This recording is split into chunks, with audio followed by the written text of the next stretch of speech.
The scent of stale coffee and sizzling bacon hung thick in the air of the greasy spoon diner, a smell that clung to Amelia's light blue uniform like a second skin.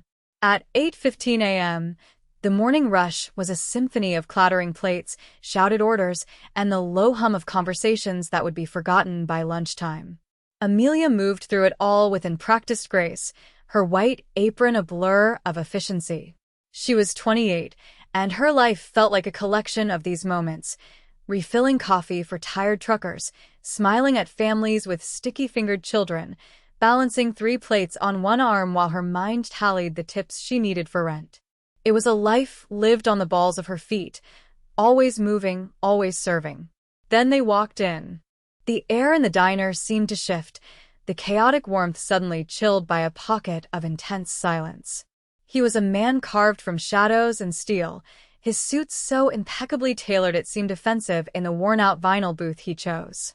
His eyes, sharp and dark, swept the room with a dismissive glance that made Amelia feel like a piece of faded wallpaper. Beside him, clutching his arm, was a tiny, elderly woman swallowed by a magnificent dark green kimono, its silk embroidered with golden cranes.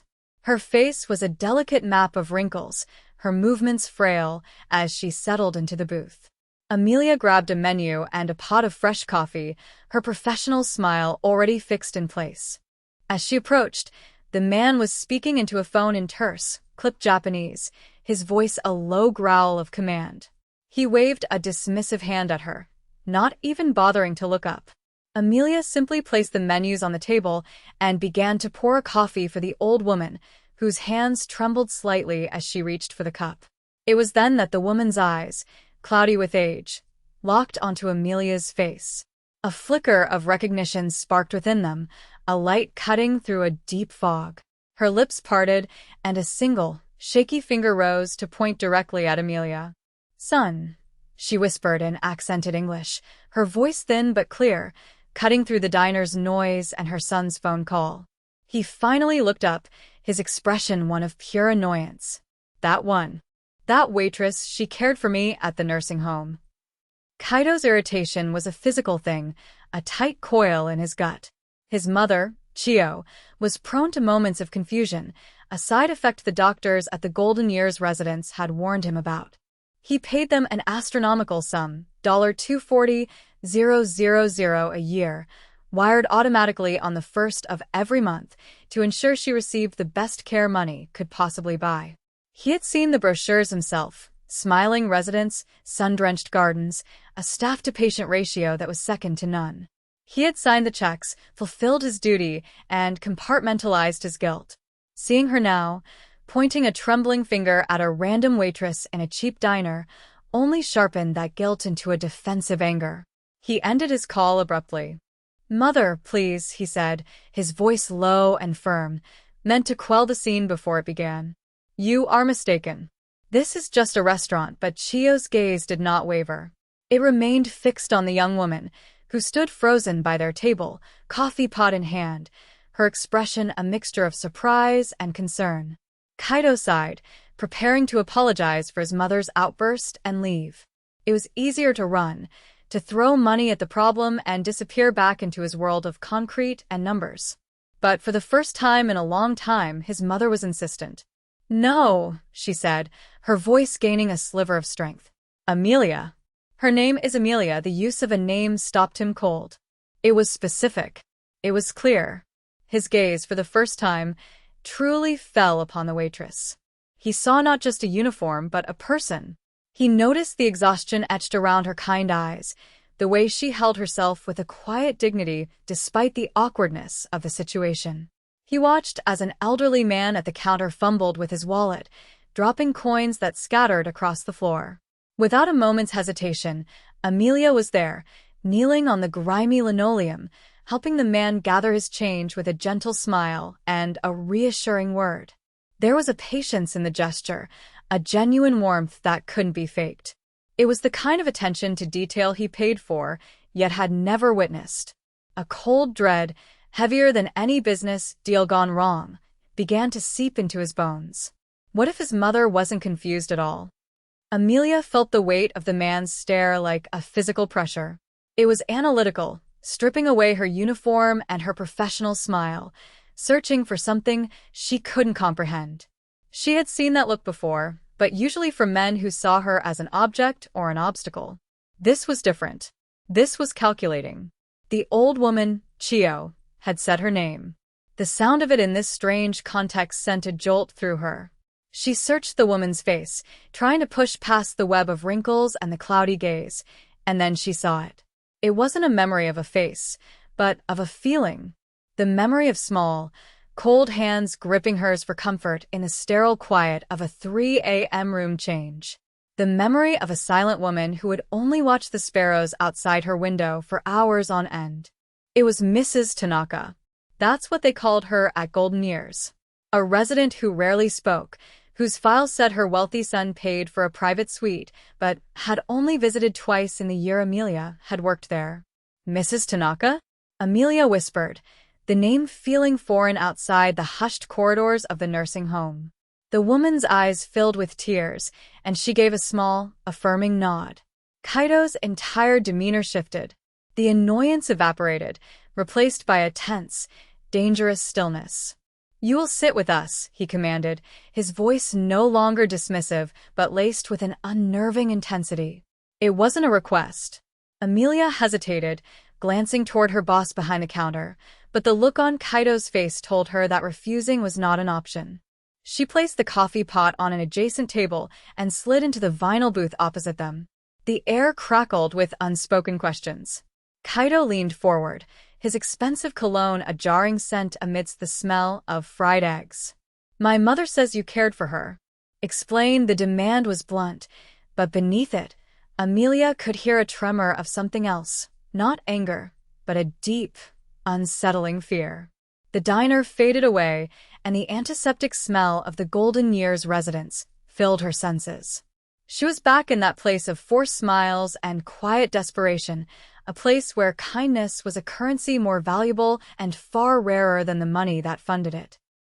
The Golden Years residence was marketed as a paradise for the elderly, a final, luxurious chapter. The lobby was filled with fresh flowers and the sound of a softly playing piano. But beyond the pristine facade, the reality was one of profound neglect, stretched thin by a skeleton crew of overworked and underpaid caregivers.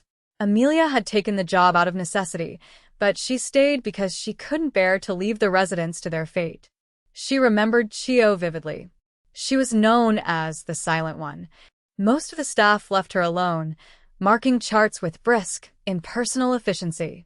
They would drop off her food tray, deliver her medication, and leave.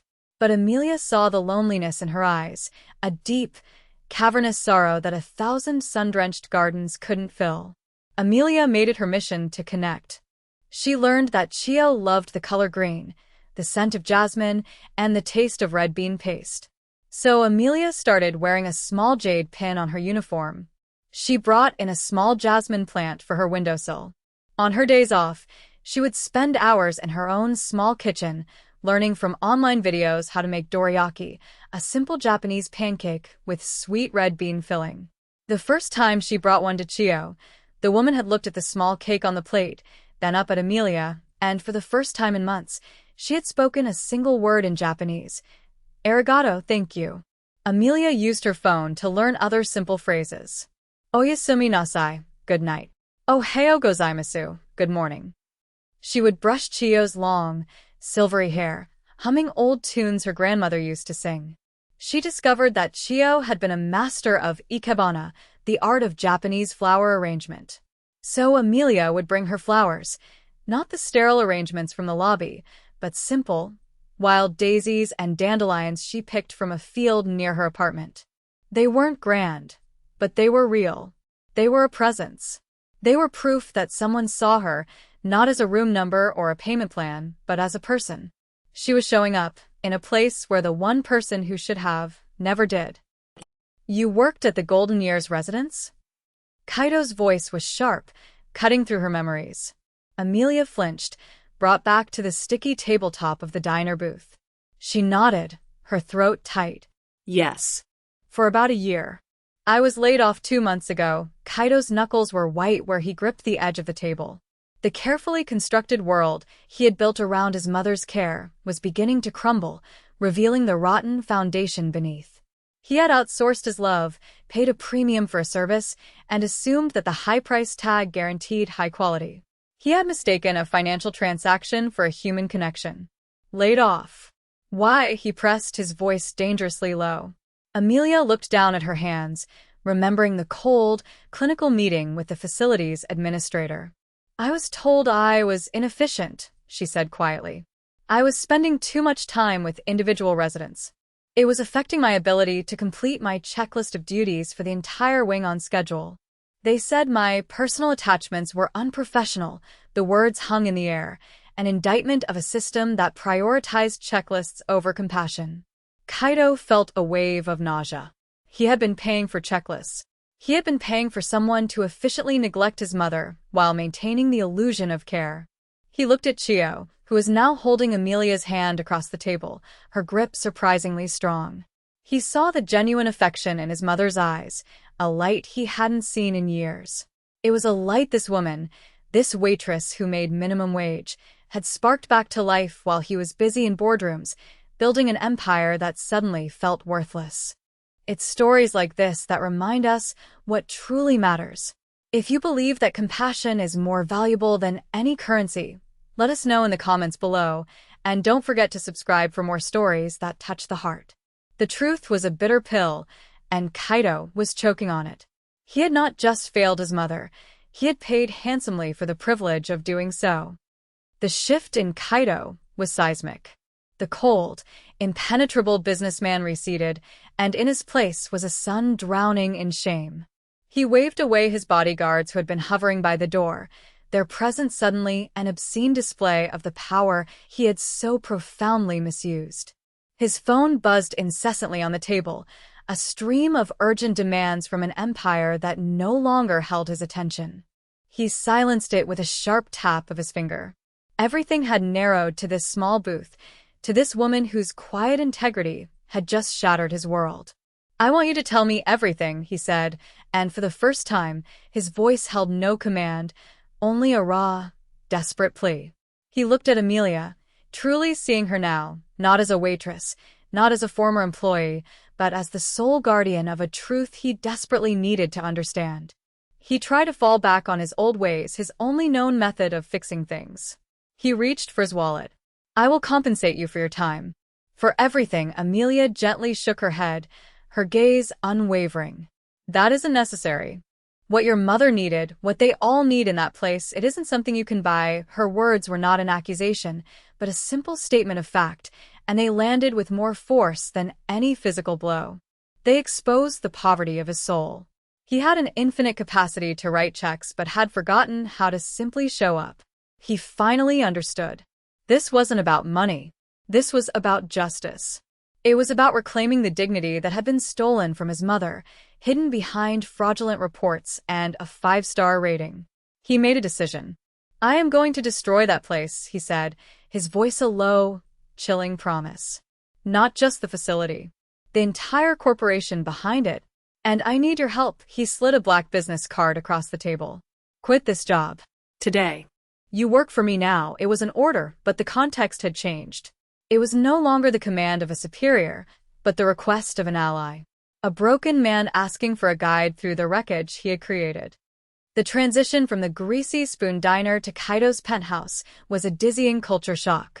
Amelia had gone from a world of cracked vinyl and the smell of burnt toast to a minimalist expanse of glass, steel, and white marble that overlooked the entire city. The silence was the most jarring part. It was a heavy, expensive silence, broken only by the distant hum of the metropolis below. Kaido had been true to his word. Within an hour, one of his stern-faced associates had arrived at the diner, handed her boss a stack of $100 bills that made his eyes bulge, and escorted Amelia and Chio to a sleek black car. Now, Chio was resting in a guest suite larger than Amelia's entire apartment, tucked into sheets with a thread count that was probably higher than her credit score. Kaido had traded his bespoke suit for a simple black sweater and trousers, but he still radiated an aura of immense power. It was just redirected now, focused with laser-like intensity on the task at hand. He led Amelia to a large glass table where a thin laptop and a single, thick file folder sat waiting.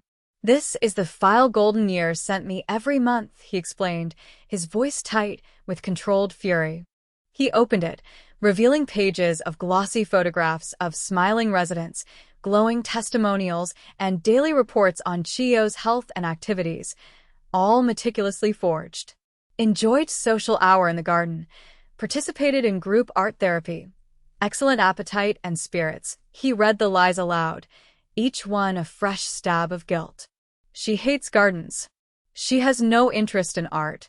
And you told me she barely ate." He looked at Amelia, his eyes dark with a pain that resonated with her own anger at the system. "I need you to tell me the truth. I need you to give a voice to what they tried to silence." He pushed the file towards her. In that moment, they were no longer a mafia boss and a waitress. They were two people united by a shared purpose, to expose a cruel deception and bring a voice to the voiceless. The fight for justice had begun. Over the next few days, the penthouse became their war room. The glass table was soon covered in legal documents, financial statements, and Amelia's handwritten notes. They worked side by side, fueled by black coffee and a burning sense of purpose. In this crucible of shared focus, the carefully constructed walls between them began to dissolve. Late one night, surrounded by spreadsheets detailing the parent company's obscene profit margins, Kaido finally spoke of the guilt that haunted him. "After my father died," he began, his voice barely a whisper as he stared out at the city lights, "I buried myself in his work. Expanding the organization, increasing our territory, it was all I knew. It was easier than feeling. I saw my mother's grief, and instead of facing it with her, I saw it as another problem to be solved. So I found the most expensive solution I could and wrote a check." He turned to look at her, his expression stripped of all its usual authority, leaving only a profound vulnerability. "I wasn't just absent. I was a coward." Amelia listened, her heart aching for the lonely boy who had hidden his grief behind a fortress of power. She found herself sharing her own story, telling him about the grandmother who had raised her, whose final years were spent in a state-run facility that smelled of despair. "I became a caregiver because I couldn't be there for her in the end," she confessed, her own voice thick with emotion. "I promised myself I would give to strangers the kindness I failed to give my own family." They were two sides of the same coin, both running from a past failure, both trying to atone through their actions. Later that evening, as Amelia's stomach rumbled, Kaido disappeared into the kitchen. He returned not with takeout, but with 2 steaming bowls of katsudon, a simple dish of pork cutlet, and egg over rice. He had cooked for her. It was a clumsy, unpracticed gesture, but it was more meaningful than any 5-star meal. As they ate in comfortable silence, he watched her hands. The same hands that had poured coffee, that had brushed his mother's hair, were now confidently highlighting fraudulent entries in a corporate ledger. He was falling in love, not just with her kindness, but with her strength. The downfall of Omni Health Corp., the parent company of Golden Years residents, was swift and brutal. Armed with Amelia's detailed testimony of systemic neglect and Kaido's immense resources, they unleashed a legal and media firestorm. Amelia provided the heart of the story, the human cost. She spoke of residents left in soiled clothes, of call buttons ignored for hours, of the profound loneliness that was the true sickness in that place. Kaido provided the muscle. His team of ruthless lawyers and investigators uncovered a massive scheme of insurance fraud, embezzlement, and criminal negligence that went all the way to the board of directors. The story was explosive. News channels ran nightly segments showcasing the stark contrast between Omni Health's compassionate marketing and the grim reality Amelia described. The company's stock plummeted. The CEO was forced to resign in disgrace, and federal investigations were launched. But Kaido didn't stop there. This was never just about punishment, it was about redemption. In a move that stunned the financial world, he orchestrated a hostile takeover of the crippled Omni Health Corporation. He didn't liquidate it. He gutted the entire executive board and announced the formation of the Chio Tanaka Foundation, a new nonprofit entity that would now control the entire network of facilities. Its new, sole mission was to create a new standard of elder care based on dignity, respect, and human connection. One evening, they stood on the balcony of the penthouse, watching a news report detail the first of the newly reformed homes opening its doors. Chio was inside, sleeping peacefully, a genuine smile on her face. Kaido turned to Amelia, the city lights reflecting in his eyes. "You did this," he said, his voice thick with an emotion she had never heard from him before. "You showed me that true power isn't about control or money. It's about how you care for people." He took her hand, his touch gentle. "I spent my life building an empire of shadows. You build worlds in small, quiet rooms with nothing but your heart. I don't want to be in the shadows anymore. Please, Amelia, build a world with me." Their wedding was the antithesis of everything Kaido's life had been. There were no powerful figures making deals in hushed corners, no ostentatious displays of wealth. It was held in the tranquil Japanese garden of a small, private estate, with only a handful of people in attendance. Chio sat in the front row, radiant in a kimono the color of cherry blossoms, her eyes sparkling with a joy that transcended a lifetime of sorrow. Kaido's most trusted men stood awkwardly in the background, their formidable presence softened by the unfamiliar task of witnessing such a tender moment. One of them, a mountain of a man with a scarred face, was seen discreetly wiping a tear from his eye. Amelia wore a simple, elegant ivory dress, her natural beauty outshining any jewel. When Kaido saw her walking towards him, his carefully maintained composure crumbled. Here was his redemption, his hope, his future, all embodied in the gentle strength of this one incredible woman. He had offered her a world of riches, but what they had found together was something far more precious, a shared purpose. Their new life began not with a lavish honeymoon, but with a visit to the first of the new Chio Tanaka care homes. The building was bright and airy, filled with the scent of fresh flowers and home-cooked food, not disinfectant. The staff weren't rushed. They were sitting with residents, reading, talking, listening.